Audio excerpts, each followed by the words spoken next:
دوستو، عثمانی سلطنت آخر کیسے ختم ہوئی؟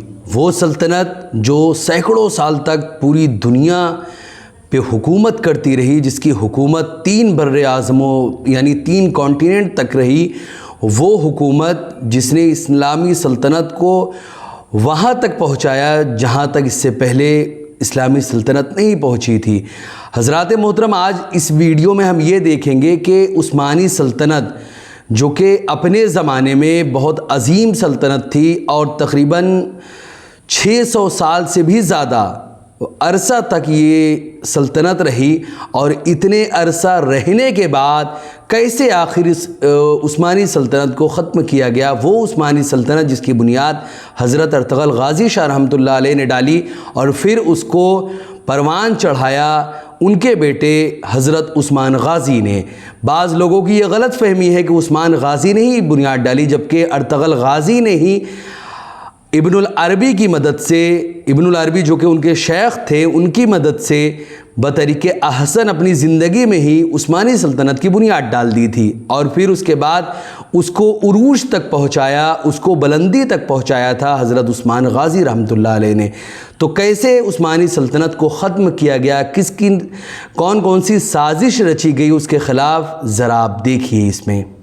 1924 میں خلافت ختم ہوئی، لیکن یہ کوئی اچانک واقعہ نہیں تھا۔ یہ ایک ایسی سازش تھی جو 200 سال میں مکمل ہوئی، اور جس کے کردار تھے یہودی، فری میسنز اور وہ لوگ جو بظاہر مسلمان تھے۔ بات شروع ہوتی ہے 1666 سے۔ ایک یہودی سبتۂ زیوی نے دعویٰ کیا کہ وہ مسیح ہے۔ لاکھوں یہودی اس کے پیچھے ہو گئے۔ جب عثمانی سلطان نے اسے پکڑا، اس نے اسلام قبول کر لیا، لیکن اس کے پیروکاروں نے، جنہیں دونمے کہتے ہیں، بظاہر اسلام قبول کیا، اندر سے یہودی رہے۔ سیلانک، آج کا تھیسلونیکی، گریس میں آباد ہو گئے۔ صدیوں تک یہ لوگ مسلمان بن کر عثمانی سلطنت میں رہے، اندر سے اپنا ایجنڈا چلاتے رہے۔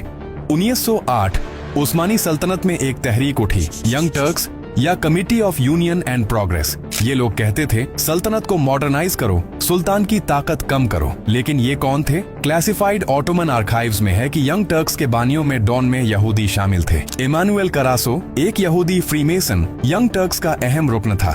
اور یہ تحریک کہاں سے چلی؟ سیلانک سے، وہی شہر جہاں ڈون میں رہتے تھے۔ اتفاق؟ شاید نہیں۔ اب ایک اور ڈاٹ۔ 1854 عثمانی سلطنت نے پہلا بیرونی قرضہ لیا، روتھ شائلڈ بینک سے، پھر قرضے پر قرضہ۔ 1881 تک سلطنت اتنی مقروض تھی کہ یورپی بینکاروں نے عثمانی خزانہ اپنے ہاتھ میں لے لیا۔ اسے کہتے تھے پبلک ڈیٹ ایڈمنسٹریشن، یعنی سلطنت کا خزانہ یورپی یہودی بینکار چلا رہے تھے، اور جب خزانہ کسی کے ہاتھ میں ہو، فیصلے بھی اسی کے ہوتے ہیں۔ اور اب سب سے بڑا راز، مصطفیٰ کمال اتاترک جس نے خلافت ختم کی، وہ کہاں سے تھا؟ سیلانک سے، وہی شہر، ڈون میں کا گڑھ۔ یونانی مورخ اسپیروس وریونس اور کئی محققین نے لکھا ہے کہ اتاترک کا خاندان ڈون میں تھا۔ اتاترک فری میسن تھا، یہ ڈاکیومنٹڈ ہے۔ اس نے خود میسیڈونیا ریسورٹا لاج میں ممبرشپ لی تھی، اور فری میسنز کا ایجنڈا مذہب کو طاقت سے ہٹانا، خاص طور پر اسلام کو۔ 3 مارچ 1924 اتاترک نے ترک پارلیمنٹ میں قانون پاس کروایا، خلافت ختم۔ 1300 سال پرانا ادارہ ایک جھٹکے میں ختم۔ آخری خلیفہ عبد المجید ثانی کو رات کے اندھیرے میں ٹرین میں بٹھایا، ملک سے نکال دیا۔ اسے اجازت نہیں تھی کہ کسی کو بتائے، اسے اجازت نہیں تھی کہ الوداع کہے۔ 1.5 بلین مسلمانوں کا مرکز ایک رات میں ختم ہو گیا۔ خلافت کسی جنگ میں نہیں ہاری، کسی دشمن کی تلوار سے نہیں ٹوٹی، یہ اندر سے توڑی گئی۔